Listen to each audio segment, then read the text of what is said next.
bukan bayi raksasa ya. Kalau lebih dari 4 kilo itu bayi terlalu besar. Baru di akhir di umur 3 tahun, 4 tahun ternyata stunting.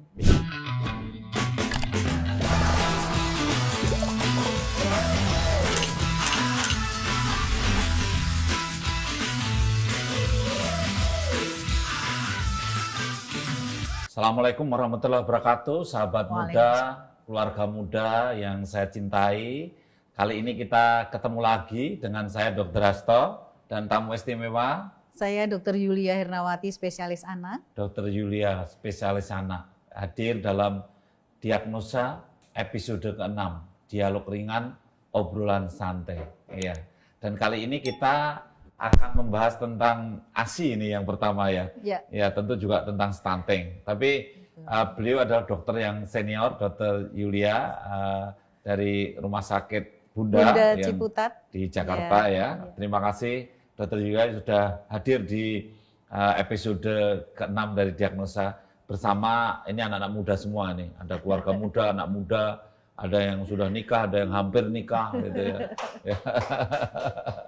Iya, jadi mereka ini begini Dr. Yulia, jadi kan keluarga muda itu paling paling banyak belum tahu tentang kalau seandainya ada masalah selama menyusui. Dan kalau kita lihat, kalau begitu melahirkan, kemudian sehari 2 hari sering sekali belum keluar air susunya.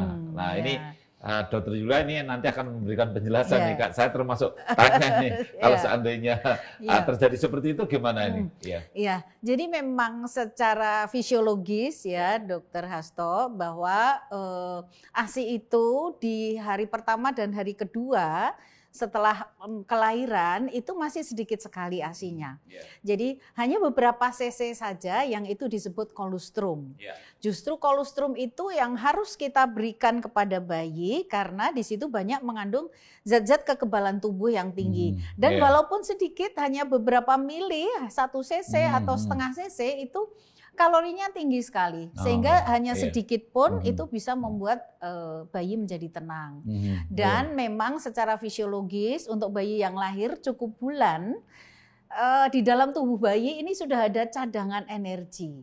Sehingga menunggu ASI itu dalam waktu 2 hari baru keluar, dia sudah mempunyai cadangan energi sehingga orang tua tidak perlu khawatir akan bayinya kelaparan atau kehausan. Ini yang paling sering khawatir ini kan anak-anak muda.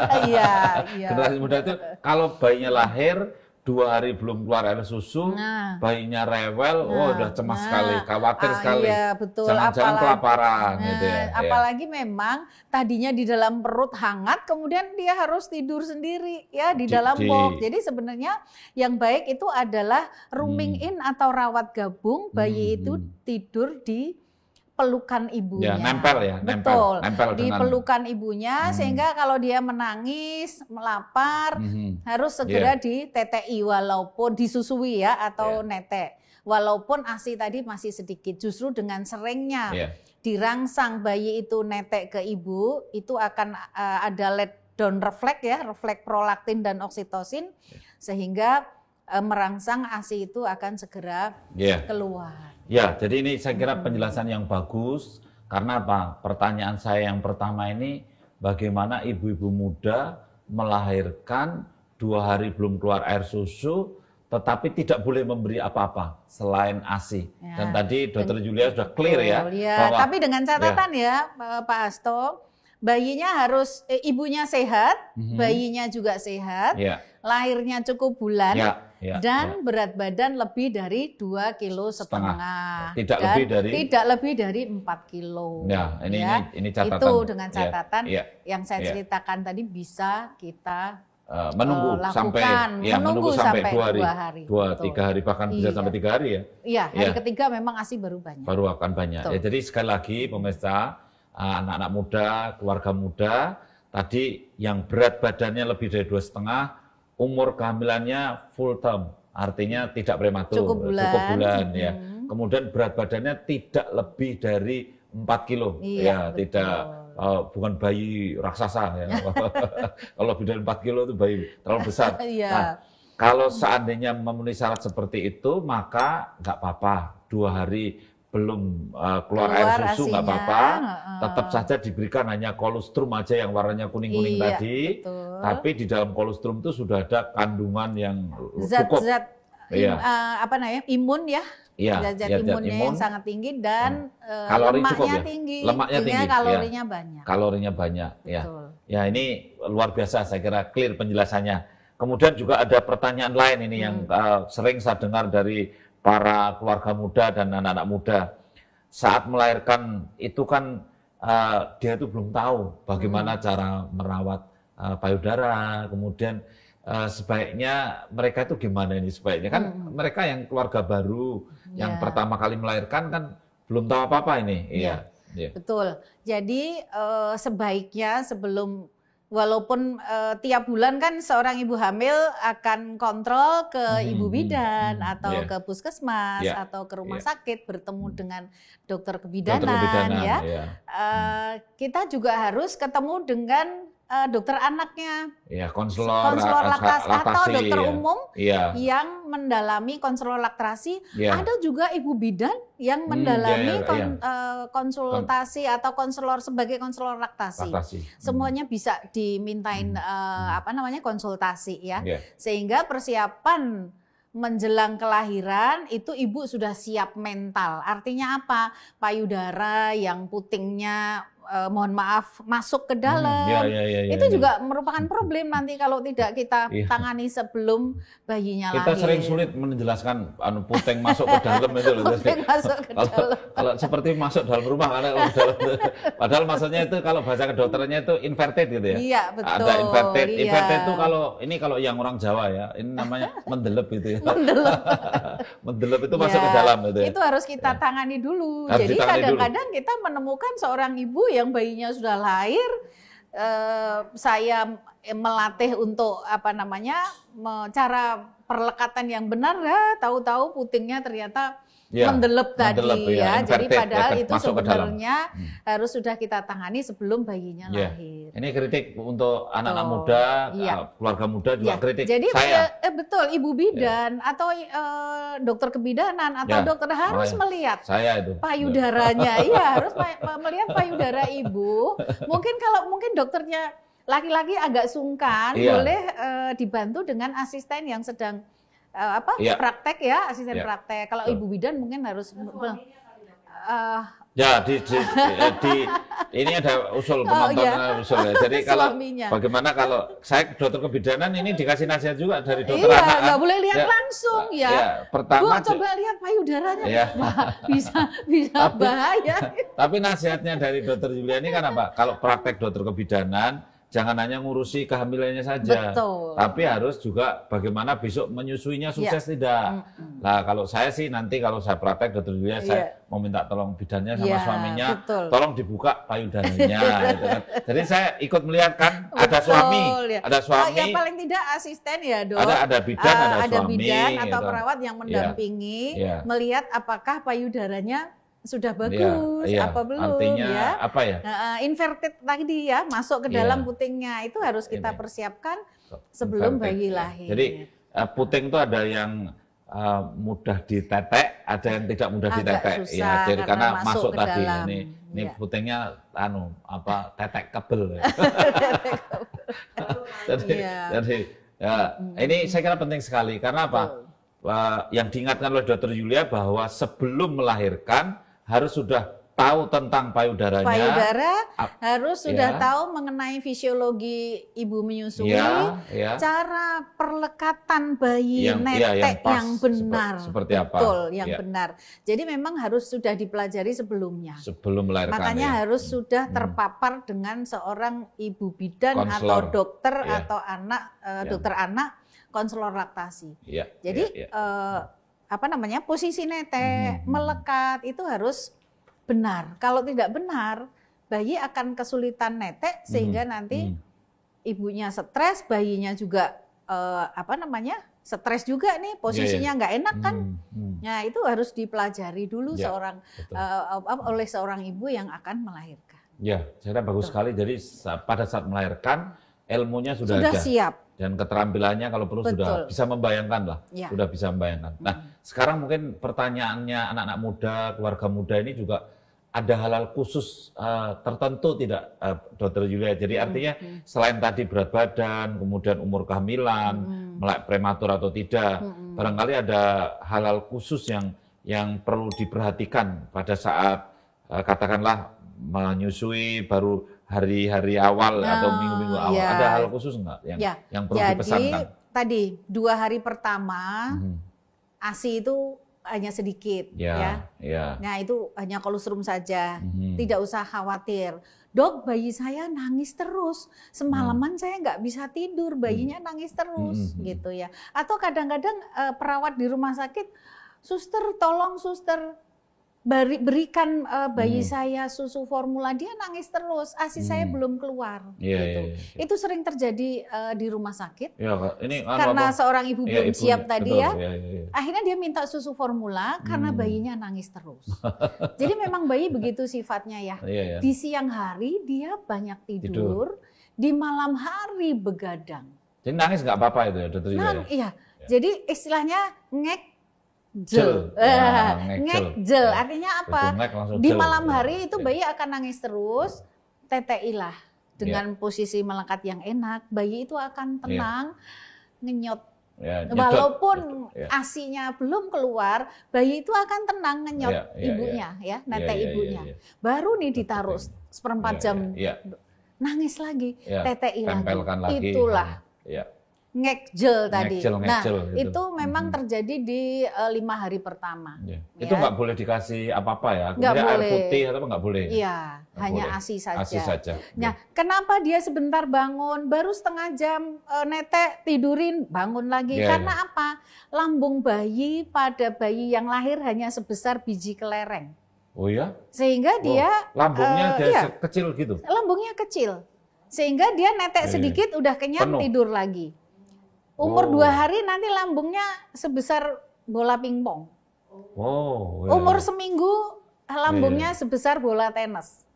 Sehingga jangan khawatir, memang lambung yang sekecil tadi ya, dia kenyang. Habis TTI baru sedikit tuh kenyang. Lambungnya keluarga-keluarga muda itu sebesar bola voli. Bola voli, iya.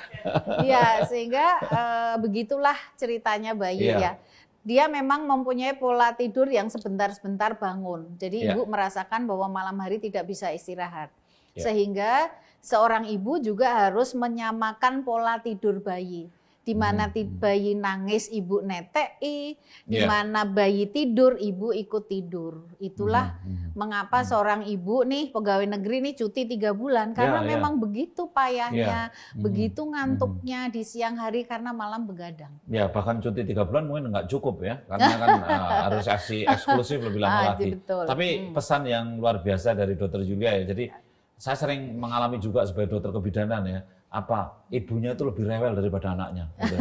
Jadi nanya ini nanya itu, khawatir loh. Khawatir tuh. Jadi kadang-kadang anaknya tidak rewel, ibunya rewel. Gitu. Karena ibunya tadi khawatir tadi. Tadi udah dijelaskan. Kalau datang ke Dokter Hasto catatannya pertanyaan rintik gitu ya dok ya? Iya, macem-macem. Kalau orang hamil sih kadang-kadang calon eyangnya lebih rewel daripada ibunya itu juga bisa. Gitu. Tapi nah, ini menarik. Itu tadi. Kadang-kadang karena pengaruh neneknya atau pengaruh kakaknya atau adiknya nangis terus, udah deh biar tenang kasih susu botol. Itu yang nggak boleh ya, nggak boleh ya. Jadi lambungnya segede kelereng ya. Nanti yang terjadi kenapa nangis? Ya karena memang sebentar-bentar lapar. Kan lambungnya kecil tadi ya. Jadi perlu difahami seperti itu. Kita nikmati saja. Ya, kita nikmati di minggu-minggu pertama. Nah, kalau pendidikan masalah laktasi, bagaimana kondisi bayi baru lahir, dia harus netek begitu. Kalau kita pahami sebelum melahirkan, itu ibu akan lebih tenang. Jangan kira kalau ibunya stres, tadi hormon prolaktin dan oksitosin yang harusnya berjalan dengan lancar akan terhambat ya. Jadi ini penting loh. Kalau ibu stres, air susu bisa kering, tidak keluar karena hormon tidak terproduksi. Hormon nggak jalan dengan baik. Jadi nggak boleh stres ya. Ibu harus happy. Jadi fisiologisnya gini Pak Hasto, kalau bayi itu menyusui ASI-nya keluar kan. Nah, dengan kosongnya payudara akan ada neurohormonal memberikan rangsang impuls ke otak, kemudian otak akan menurunkan hormon prolaktin dan oksitosin, hormon menyusui. Turun ke ikut aliran darah, kemudian masuk ke dalam payudara, bikin ASI lagi. Nah, kalau ibunya sedih, stres, panik, hormon tadi terganggu keluarnya. Jadi harus seorang ibu yang menyusui harus tenang, senang, sayang, nggak stres. Jadi hormon ada itu pengaruhnya. luar biasa pengaruhnya. Jadi gembira, sedih, stres sangat mempengaruhi produksi ASI. Dan ada tadi saya udah bisik-bisik Bu Dr. Yulia sama saya, kalau pas nggak ketemu anaknya, kemudian melihat foto anaknya, itu bisa merangsang juga ternyata, merangsang keluar oksitosin atau prolaktinnya, sehingga produksi ASI-nya juga ada gitu ya. Ya, itu bagi ibu-ibu yang bekerja ya, betul. Kan ada itu ibu yang ke pasar tuh basah semua ini karena ASI-nya itu mancur-mancur gitu. Jadi itu ternyata diem-diem ibu itu ingat anaknya, ingat anaknya. Jadi hormonnya keluar gitu, kemudian hormon oksitosin membuat ASI-nya keluar. Jadi keluar itu kalau bahasa ininya apa yang injection ya, jadi ada injection, tapi kalau bahasa Jawanya ya mencotot itu, jadi keluar dengan sendirinya cepat itu, jadi oksitosin ya. Iya, mencatat ya. Ini ada banyak yang saya catat sebetulnya. Jadi kalau ibu bekerja itu kan memang agak sulit mengatur waktunya. Sementara kalau ASI eksklusif harus 6 bulan. Sementara cuti cuma 3 bulan. Sudah diambil sebulan sebelum melahirkan, tinggal sisanya 2 bulan. Terus ini gimana ini? Sisa 2 bulan ini mungkin bulan pertama ini puas-puasin dulu menyusui bayinya. Kurang 1 bulan, 1 bulan sebelum ibu berangkat bekerja mulai pumping ASI. Kapan pumping ASI? Pumping ASI itu produksi banyak itu malam hari, dok. Jadi hormon prolaktin dan oksitosin itu tinggi di malam hari. Sehingga kalau ibu akan bekerja, pumpinglah di malam hari, itu hasilnya akan banyak. Itu tidak dipengaruhi oleh lampu ya, karena kalau malam hari gelap terus produksinya. Kalau siang hari digelapkan enggak gitu ya. Walaupun bayinya malam hari banyak netek, tetap kalau dipompa akan banyak hasilnya. Tetap malam hari. Jadi 2 kali atau 3 kali. Jadi misalkan jam 10 nih, pumping jam 10 malam ya. Kemudian 3 jam, kemudian jam 1 malam, bangun tidur jam 5 pagi. Itu bisa 1 kantong, 1 kantong, 1 kantong. Sehari 3 kantong. Berapa cc itu? 1 kantong? 100 cc. 100 cc. Jadi 300 cc itu 3 kantong. Setengah gelas ya? Setengah gelas dan 200 cc. Karena ada botol penyimpan ASI atau kantong itu cukupnya hanya 100 cc. Ya, kali 30 hari menjelang bekerja. Jadi 3 kantong kali 30 hari 90 kantong. 90 kantong simpanlah di freezer. Jadi sebelum masuk kerja tadi sejak sebulan sebelumnya sudah punya stok. bank ASI ya. Bank ASI ya. Jadi ini disimpan di freezer. Tentunya memang harus dipelajari bagaimana cara pumping, bagaimana cara menyimpan kulkasnya juga harus khusus, itu bisa tahan 3 bulan. Tapi kan nggak lama-lama ya, biasanya hanya 1 bulan. Dan sudah habis. Ada juga penyimpanan yang hanya untuk harian ya, dalam arti tidak harus semua di freezer, tidak harus semua disimpan beku. Nah, sebelum berangkat kerja sudah menyiapkan, ambil secukupnya 4 kantong atau 6 kantong untuk selama ibu bekerja. Nah, ibu yang bekerja pun di kantor 3 jam sekali harus dipumping. Tadi yang Dokter Hasto katakan sambil pumping sambil memandangi foto bayinya, sehingga itu rasa bahagia melihat bayinya itu akan memperbanyak produksi. Di kantor bisa dilakukan itu ya. Di kantor bisa dilakukan. Lihat wajahnya anaknya, fotonya di kantor. Mudah-mudahan kantornya ada pojok laktasi lah, bisa untuk pumping ASI-nya. Tapi sampai sekarang sih banyak ya kantor-kantor yang sudah menyiapkan kepedulian dari kantor dan perusahaan membuat pojok laktasi. Saya kira bagus. Ada satu pertanyaan Dr. Yulia. Jadi bagaimana pumping yang benar ini penting. Mungkin barangkali bisa sedikit diberi penjelasan. Atau, ya kadang-kadang kan ada payudara itu ada yang ya kesannya diperkosa juga malah rusak. Artinya dipaksa lah maksud saya itu malah rusak. Saya kira ya seperti pumping biasa sih. Pumping biasa, bersihkan dulu, kemudian harus dengan ada dengan alat, ada yang dengan manual dengan tangan itu gimana? Kalau ibu yang bekerja mungkin dengan alat lebih enak ya. Jadi kadang-kadang kita pakai apron untuk menutupi gitu ya. Ada yang pompanya itu hanya satu, sebelah kiri dulu, kemudian sebelah kanan. Tapi ada juga produk alat pumping itu yang kanan kiri. Betul. Kanan kiri kemudian ditutupi dengan apron sehingga kita tetap bisa melakukan pekerjaan. Oh, sambil kerja itu ya? Iya, sambil kerja, ada alat yang begitu ya? Bisa, ada yang begitu. Biasa ini, keluarga muda harus tahu loh. Tapi jadi mungkin ya nggak melayani customer ya. Jangan lah, jangan ya. Artinya jadi yang kita tuh ngantor bekerja yang sambil ngetik-ngetik gitu ya, nulis-nulis di komputer itu bisa.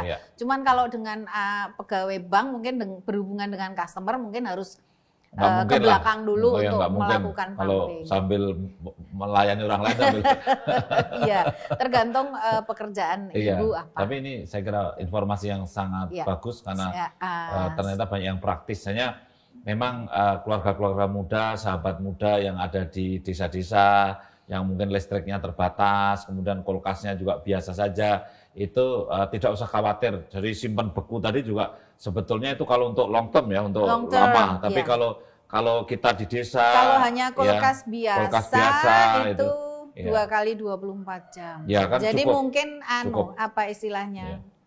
Hari ini pumping, masuk kulkas, besoknya dipakai. Ya, jadi tidak perlu pakai freezer. Kulkas biasa, tidak perlu freezer. Misalnya hari ini ibunya di kantor, pumping, kemudian sampai di rumah kita taruh di kulkas. Untuk dipakai besok paginya oleh bayinya. Iya, dan kalau ke kantor tadi, katakanlah pumping di kantor, ada biasanya menyediakan ini ya, seperti cold chain itu, cold pack itu, punya yang bisa termos, kemudian ada ice pack-nya, sehingga suhu ASI antara 2 sampai 8 derajat Celcius. Oh, itu bisa tahan 2 kali 24 jam. Oh ya, jadi kalau kantor pagi masuk jam 7, nanti jam 9 atau jam 10 pumping gitu, kemudian sore jam 3 baru pulang, itu masih bisa dipakai untuk besok pagi. Ya, sampai di rumah kan pindah di kulkas gitu pindah di kulkas. Ya, luar biasa. Nah, ini begitu luar biasanya ya Pak ASI itu. Ya, dan mudah-mudahan nanti kalau ada aturan baru, kemudian cutinya lebih lama lagi, 6 bulan saya dengar bisa 6 bulan, sebulan sebelum melahirkan, kemudian 5 bulannya setelah melahirkan, itu ASI eksklusifnya akan lebih tercukupi lagi. Tapi menurut Dr. Julia, ASI eksklusif sampai 6 bulan ini asal misalkan tadi berat badan dalam range yang normal cukup ya? Sampai 6 bulan itu tanpa makanan tambahan cukup? Ada perkecualian lagi enggak? Begini, kita katakan cukup bila kan setiap bulan ke puskesmas nih atau ke posyandu atau datang ke dokter anak untuk melakukan imunisasi. Nah, pada saat melakukan imunisasi ini ada penimbangan berat badan. Nah, itulah tugas dari dokter anak, dokter umum, ibu bidan atau kader di posyandu untuk memasukkan plot-plot berat badan, tinggi badan dan lingkar kepala dalam grafik di KMS. Iya, kartu menuju sehat. Betul. Kalau misalkan ada kejadian kenaikan berat badan tidak sesuai grafik, nah ini mesti seorang dokter anak, dokter umum, bu bidan atau ibu kader harus memberitahukan kepada ibu bahwa Bu, berat badannya kurang nih, mesti kita evaluasi.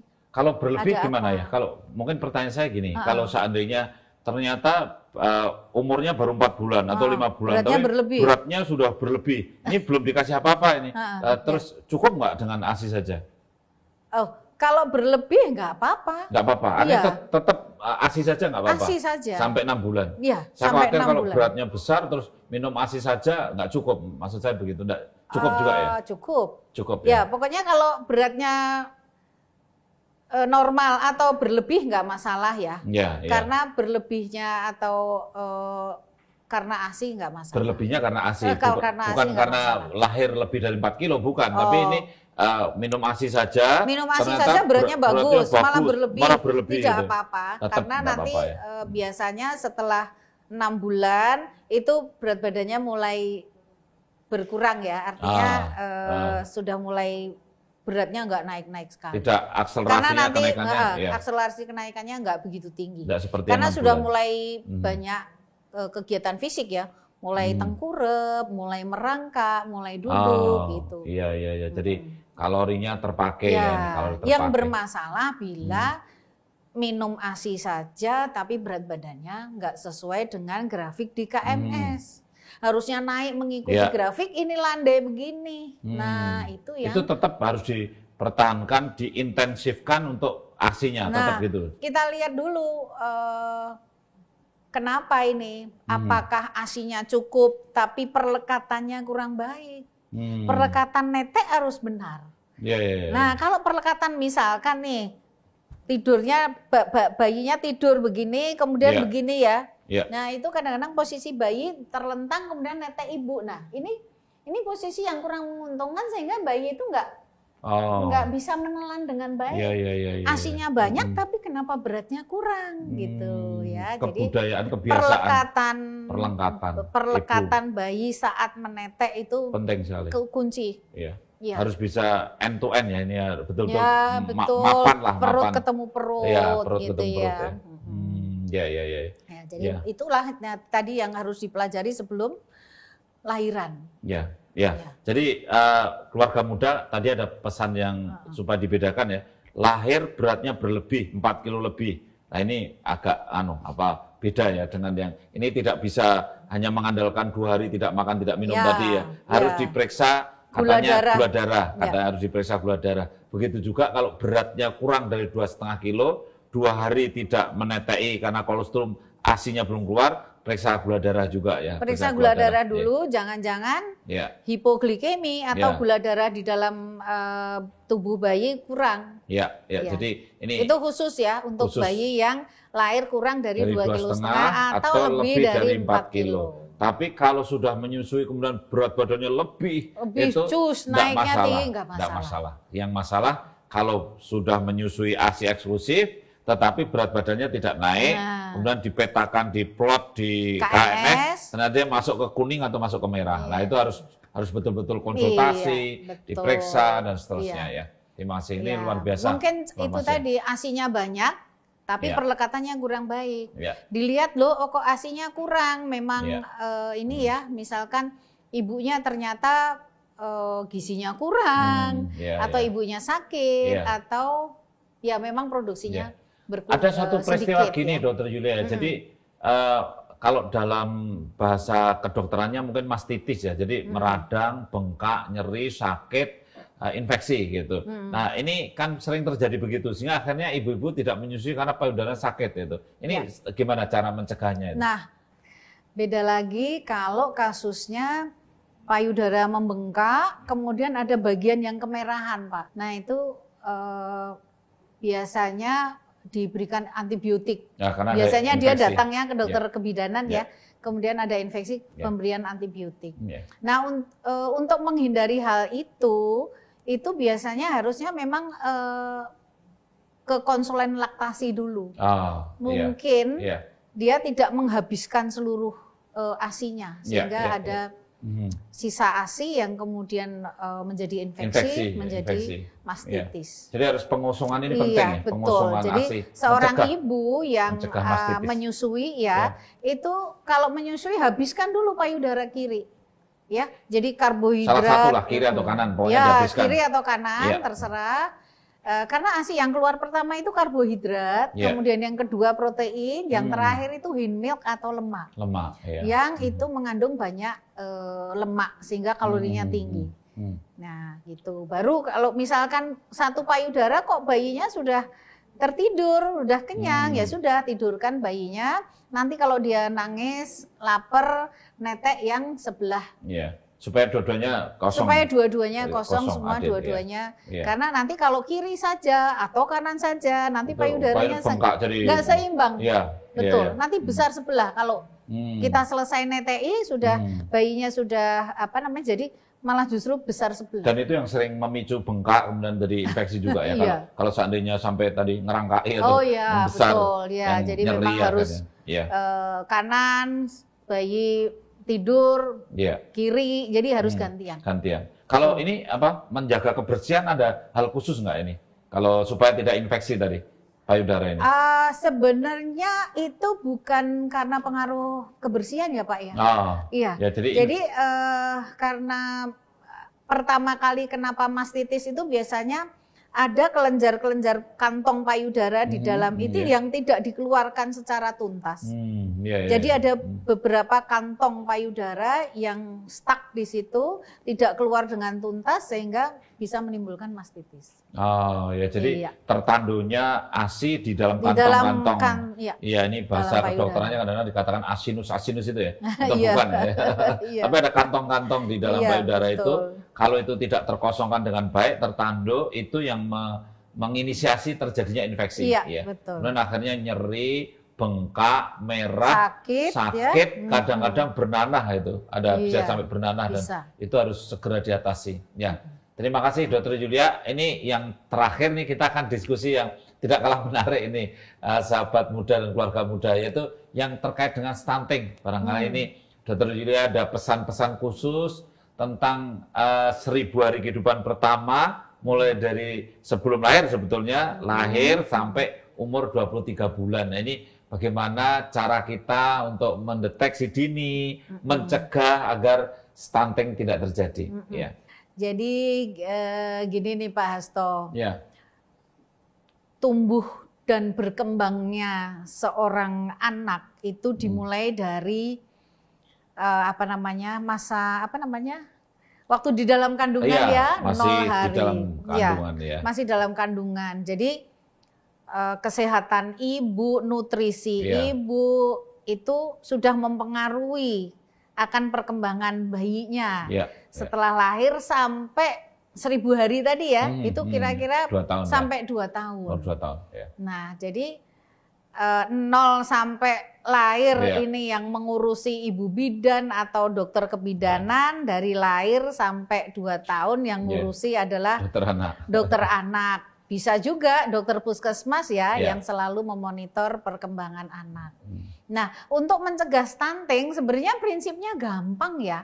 Dari sejak lahir rajin-rajinlah selalu datang ke posyandu, ke puskesmas atau ke rumah sakit untuk melakukan imunisasi. Nah, disitulah di samping imunisasi, seorang dokter, seorang bidan atau seorang dokter umum di puskesmas akan melihat, akan memonitor berat badan, tinggi badan, dan lingkar kepala anak. Nah, disitulah nanti kalau setiap bulan dimonitor dengan baik, kemudian kita ikuti berat badan, tinggi badan, lingkar kepala kita pasang di plot di KMS, stunting atau ini terjadi weight faltering dulu ya. Weight faltering tidak akan terjadi sehingga stunting akan bisa kita cegah. Nah, yang menjadi masalah kadang-kadang imunisasinya bolong-bolong, ibunya lupa atau tidak dilakukan imunisasi. Berat badan tidak pernah dimonitor sehingga ketahuan baru di akhir di umur 3 tahun, 4 tahun ternyata stunting. Jadi sebenarnya monitor tiap bulan pada saat lahir sampai imunisasi selesai, kemudian dilanjutkan penimbangan di posyandu misalkan, itu tidak akan ketahuan stunting baru di kemudian hari. Jadi deteksi dini saya kira penting sekali ya. Deteksi dini jadi yang penting ya. Sahabat muda, keluarga muda, kalau mau tahu tentang stunting atau tidak, rutin diperiksa, dicek berat badan. Karena kalau berat badannya tidak naik beberapa kali, itu menjadi warning.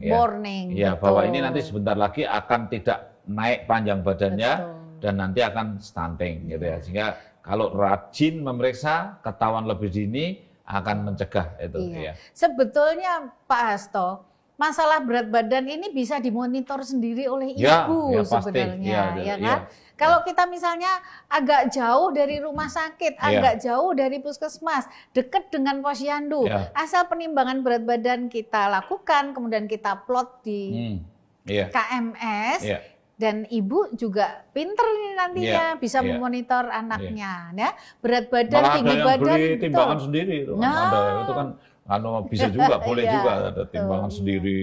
Ya.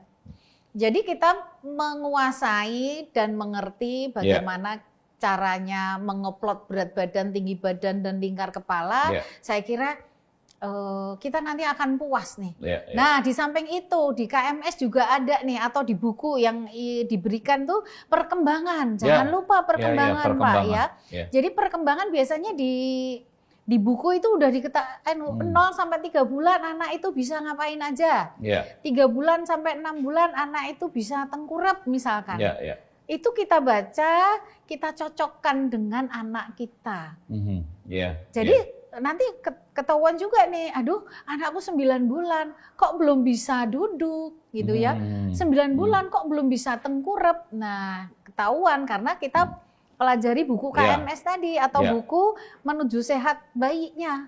Sehingga kalau sudah ketahuan segera kita konsultasi ke dokter sehingga lebih dini kita ketahui, kemudian kita treatment itu akan lebih baik di kemudian harinya daripada sudah 2 tahun ketahuan loh anakku kok belum bisa jalan, anakku kok belum bisa bicara misalkan. Nah itu udah terlalu terlambat ya. Lebih dini diketahui dan kita tangani itu akan lebih baik, lebih cepat, lebih baik outcome-nya ya. Jadi stimulasi dini juga bisa dijalankan. Nah, stimulasi juga perlu ya. Jadi tidak kita diemin aja nih ibunya di rumah nggak bekerja tetapi nonton TV terus, ada apa namanya, nonton TV boleh, tapi nggak terus-terusan. Pagi, siang, sore, sinetron atau apa nih Pak ya? Adanya kita biarkan saja bermain sendiri. Nah ini nggak boleh. Stimulasi harus. Ibunya itu nggak banyak bicara. Jadi ibunya itu pendiam aja. Itu anaknya sampai nggak bisa bicara. Ya, ini ada kasus-kasus Jadi ibu harus cerewet ya. Harus cerewet dalam arti ceriwis. Harus ceriwis yang membangun. Kan ini menstimulasi ya. Betul, jadi harus. Ada ibunya menyerahkan pada pembantunya. Pembantunya itu diam gitu. Artinya tidak banyak bicara itu. Anaknya pernah ada kejadian loh. Anak itu sampai umur 2 tahun belum bisa bicara, ibunya sangat pendiam. Terus dititipkan sama neneknya. Setelah ditemani neneknya tuh nggak diajak ngomong aja ngomong terus ya. Jadi akhirnya anaknya bisa bicara. Atau di ini ya di sekolah-sekolah ya. Itu juga merangsang tempat penitipan anak sekolah. Tapi ada ini pertanyaan ya. Jadi masalah stunting itu kan terjadinya kronis ya. Kronis itu maksudnya terus-menerus berkepanjangan dalam waktu yang lama, asupannya kurang. Betul. Nah ini kalau seandainya ibu-ibu muda ini sering problemnya itu apa? Anaknya nggak mau makan, sulit makan itu. Itu menurut Dokter Yulia gimana ini? Jadi memang proses makan itu perlu belajar. Menelan, mengunyah itu perlu proses belajar. Jadi memang cara kita memberikan makanan pendamping ASI setelah 6 bulan itu proses belajar, Pak. Ibunya belajar, bayinya juga belajar gitu. Jadi saya kira mungkin kita awali dengan makanannya yang agak pasti cair gitu yang cair ya, lembut sekali, yang lembut dulu. Cari untuk umur nanti 7 teksturnya bulan. semakin kental begitu.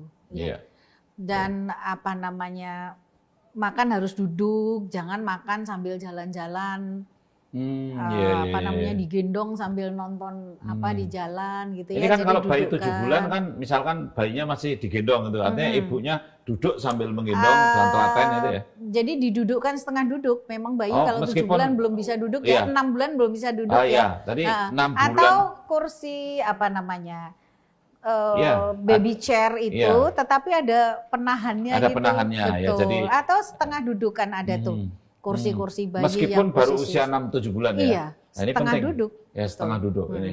ada alasannya mungkin kenapa? Kan ini kan sering kalau di desa-desa sambil digendong ini karena masih sambil disuapi gitu. Ya, jadi supaya mandiri ya nantinya ya.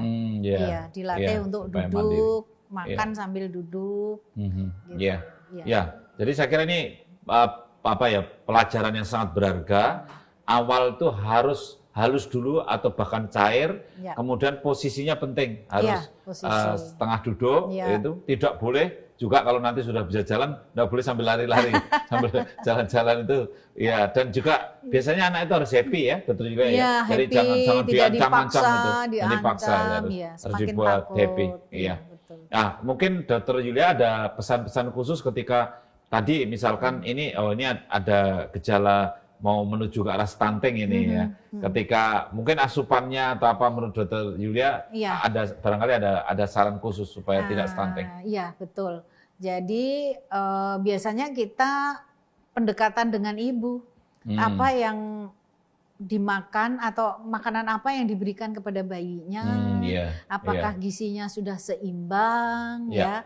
Kadang-kadang ternyata dia gizinya nggak seimbang.